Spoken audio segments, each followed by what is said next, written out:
કચ્છમાં નકલી ઈડીની ટીમ પકડાઈ તે બાદ આ વિવાદ છે તેને રાજકીય વળાંક લીધો હતો. આ બધાની વચ્ચે કચ્છના એસપીનું નિવેદન સામે આવતાની સાથે જ અનેક આમ આદમી પાર્ટીના નેતાઓના નામ પણ ખુલ્યા હતા. હવે આ બધાની વચ્ચે ગોપાલ ઇટાલિયાનો સૌથી મોટો ખુલાસો પણ સામે આવ્યો છે.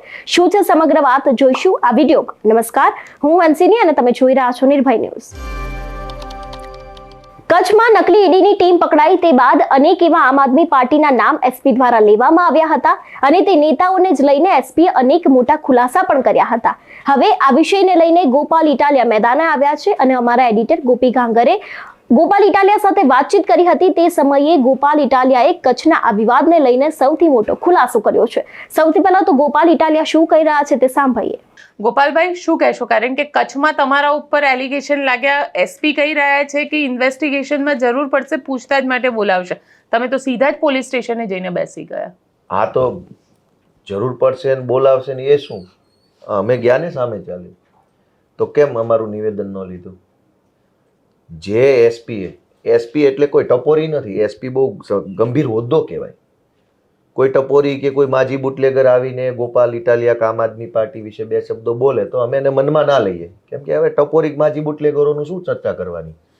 પણ એસપી એક બંધારણીય હોદ્દો છે. એસપી જેવો માણસ સામે આવીને વિડીયો બનાવીને રાષ્ટ્રીય પાર્ટી ઉપર ગંભીર આરોપ મૂકે છે. આરોપ કઈ જેવો તેવો નથી કે લાફો માર્યો ને ગાળો દીધી ને કોલર પકડ્યો ને એવી વાત નથી. રાષ્ટ્રીય પાર્ટી ઉપર પૈસા લેવાનો આરોપ મૂક્યો. રાષ્ટ્રીય પાર્ટીના રાષ્ટ્રીય પદાધિકારી ગોપાલ ઇટાલિયા ઉપર ગંભીર આરોપ મૂક્યો. આટલી બધી ગંભીર વાત જાહેરમાં કર્યા પછી જ્યારે હું સામે ચાલીને પોલીસ સ્ટેશન ગયો કે ભાઈ તમે આટલો વિશાળ ગંભીર આરોપ અમારા ઉપર રાષ્ટ્રીય પાર્ટી ઉપર મૂક્યો છે, તો હું એનો જવાબ આપવા આવ્યો છું. તમે મને જે મરજી પ્રશ્ન પૂછો, મારી પૂછપરછ કરો, તમે જ્યાં કહો ત્યાં મને સાથે લઈ જાઓ, મારી તપાસ કરો, બધું જ તપાસ કરો. તો કેમ તપાસ ન કરી ગઈકાલે એસપીએ? આરોપ મૂકવા માટે તો સિંઘમ બની ફટફટ આવી ગયા અને બધું બોલીને વિડીયો બનાવીને આરોપ મૂકી દીધા સિંઘમ બનવા માટે. તો પૂછપરછ કેમ ન કરી? ગોપાલ ઇટાલિયાને પૂછવું જોઈએ કે હા ભાઈ તે લીધા છે પૈસા, નથી લીધા, ના પાડે છો તો શું જવાબ છે, હા પાડે છો તો શું જવાબ છે, મળ્યો છો, નથી મળ્યો, ઓળખે છો, નથી ઓળખતો, ફોન પર વાત થયેલી છે, નથી થયેલી, આવું બધું પૂછવું જોઈતું હતું. કેમ ના પૂછ્યું? મેં 4 કલાક સુધી પોલીસને રિક્વેસ્ટ કરી, વિનંતી કરી, ભાઈ તમે મારી પૂછપરછ કરો, મારી પૂછપરછ કરો. તમે આટલો મોટો ગંભીર આરોપ લગાવ્યો. પણ હજી તો ઇન્વેસ્ટિગેશન ચાલી રહ્યું છે. તમે કઈ રીતે એમ કહી શકો કે પોલીસ ચાલી રહ્યું છે? તો એ લોકો એવું કઈ રીતે કહી શકે કે અમે પૈસા લીધા? ચાલુ છે, ચાલવા દો ને. ચાલુ ગાડીએ શું કામ આરોપ મેલો છો? અમે જવાબ આપવા ગયા સામે ચાલીને, તપાસમાં સહયોગ આપવા, તો એસપી એવું કહે છે કે તપાસ ચાલુ છે. ભાઈ તો ચાલુ તપાસ છે તો વચ્ચે આટલું બધું બડબડ કરવાની ક્યાં જરૂર છે? ચાલુ છે તો ચાલવા દો, કંઈક કન્ક્લુઝન ઉપર આવો, પરિણામ ઉપર આવો, કંઈક પુરાવા, કંઈક વાત ભેગી કરો, પછી બોલવાનું. અમે જવાબ આપવા ગયા તો ચાલુ છે, આરોપ લગાવવાના થયા તો ચાલુ નથી. તો આ તો બે મોઢાની વાત થઈ. એસપીને પોતાને જ ખબર નથી શું જવાબ આપવો છે. તપાસ ચાલુ હોય તો મારું નામ શું કામ લીધું? અને મારું નામ લીધું છે તો એની પાસે કંઈક હશે. હતું તો કાલે કેમ મને મારી પૂછપરછ ન કરી? હું તો ક્લિયર છું મારા વાતમાં. અચ્છા, પણ એ વ્યક્તિને તમે મળેલા છો ખરા, અબ્દુલ સત્તારને? નેવર. પાર્ટીમાં કાર્યકર્તા હોય, કોઈ સભામાં, કોઈ રેલીમાં, કોઈ સરઘસમાં, કોઈ ધરણામાં, આજુબાજુ કોઈ ઊભો રહી ગયું હોય, ફોટો પડાવી લીધો હોય, બાજુમાં ઊભા હોય, સાઈડમાં હોય, એ બરાબર છે, એવું બન્યું હશે કદાચ. પણ હું ક્યારે એ વ્યક્તિને મળ્યો એવું મને સાંભળતું નથી. કેમ કે પોલીસ કહી રહી છે સર્કિટ હાઉસમાં તમારી અને મનોજ સોરઠિયાની મુલાકાત થઈ હતી કચ્છ સર્કિટ હાઉસની અંદર, અને ત્યાં આગળ અબ્દુલ સત્તાર સાથેના કોઈ ફાઇનાન્શિયલ ટ્રાન્ઝેક્શન થયા હોય તેવો વાત છે. બે મુદ્દા છે બેન આમાં.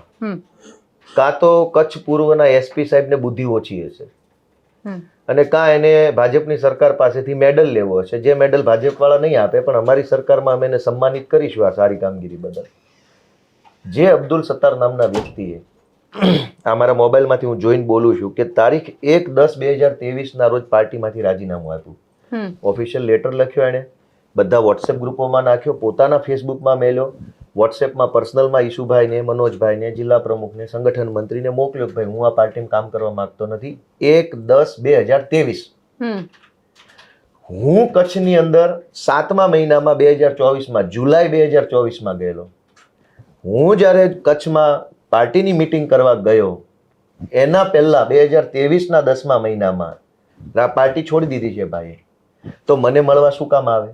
અને ધારો કે મળવા આવી ગયો હશે, દાખલા તરીકે મળ્યો હશે એવું માની લઈએ, એસપી છે ભાજપના કહેવાથી બોલે છે એટલે આપણે એમ માની શકીએ કે ચાલો જૂઠ નહીં બોલતો હોય.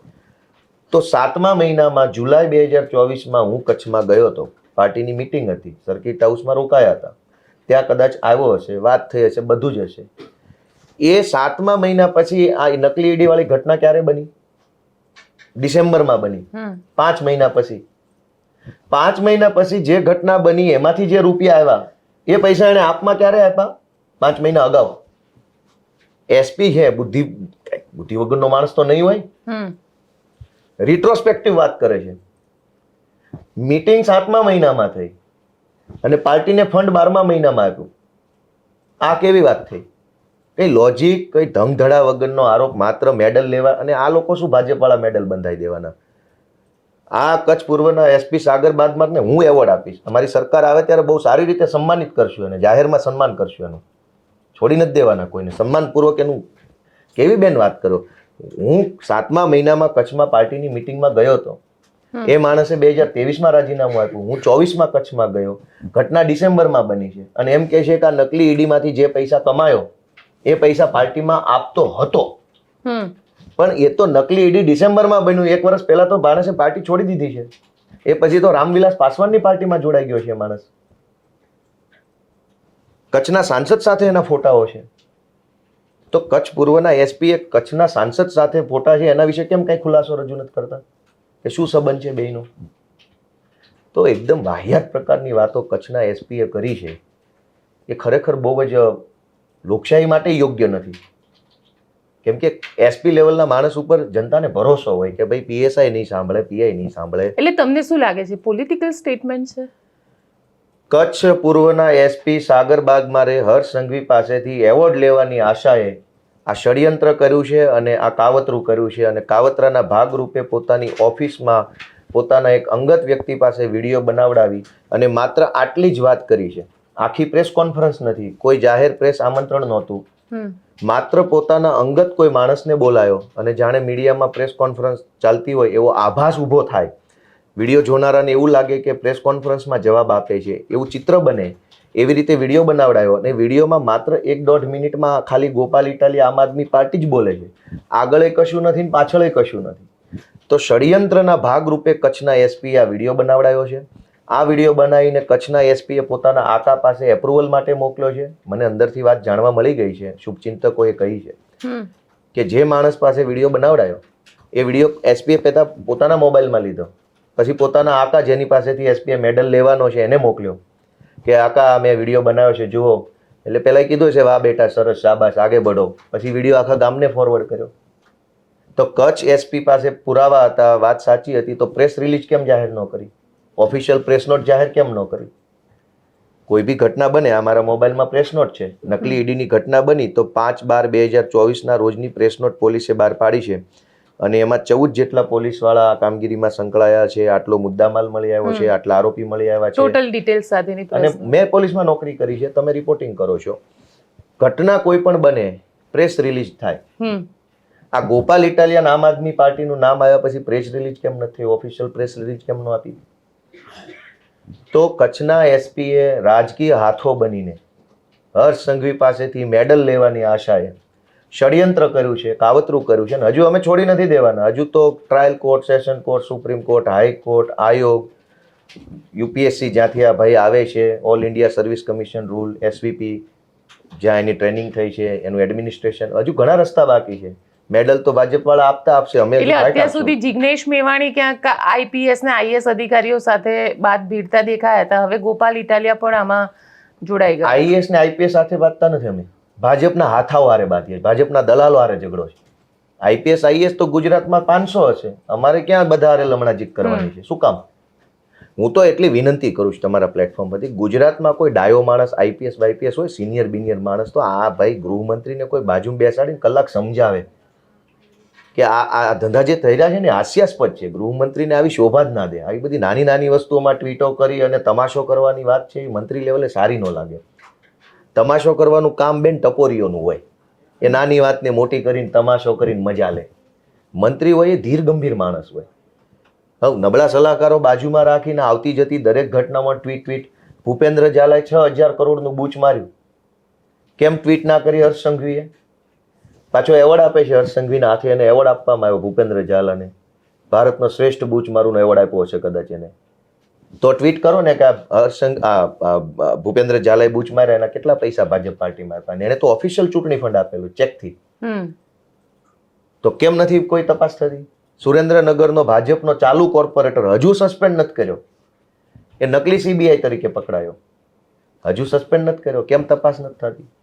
તો આખી ઘટનામાં બેન કોઈ ડાયા માણસે, કોઈ સમજુ માણસે, કોઈ પીઢ વ્યક્તિએ, કોઈ સિનિયર આઈપીએસે ગૃહમંત્રીને સમજાવવાની જરૂર છે કે રાજનીતિ કરો, બરાબર છે, ઓકે છે, કરો જ, પણ આ છીછોરાપંતી ન કરો, આ હાસ્યાસ્પદ જોકર જેવું કામ ન કરો. કમસે કમ કોઈ સિનિયર આઈપીએસ બચારો સમજાવે તો ગુજરાતનું ભલું થાય છે. આમાં હું શું કઈ મંત્રી તંત્રી તો બની નથી ગયો કે આવી રીતે મારી ઉપર એફઆઈઆર થાય ને હું ત્યાં જાઉં, હું કઈ મંત્રી બની જવાનું નથી. પણ જે ચાલુ મંત્રી છે એની રિસ્પેક્ટ જળવાઈ રહે, લોકોમાં એના પ્રત્યેનો એક વિશ્વાસ જળવાઈ રહે કે મંત્રી છે તો અમારું કંઈક કામ થશે, એવા કામ કરવા જોઈએ, હાસ્યાસ્પદ કામ ન કરવા જોઈએ. હવે આ બધાની વચ્ચે આગળ કાર્યવાહી કરવામાં આવશે કે કેમ તે પણ એક સવાલ છે. અને કચ્છમાં જ્યારથી આ નકલી ઈડીની ટીમ પકડાઈ છે તે બાદ અનેક આમ આદમી પાર્ટીના નેતાઓના નામ છે તેમના ઉપર સકંજો ટોળાયો છે. ત્યારે તમારું શું માનવું છે આ વિષયને લઈને અમને કમેન્ટ કરીને ચોક્કસથી જણાવજો. તેની સાથે જ અમારી ચેનલ નિર્ભય ન્યૂઝને લાઇક અને શેર કરવાનું ભૂલશો નહીં. નમસ્કાર.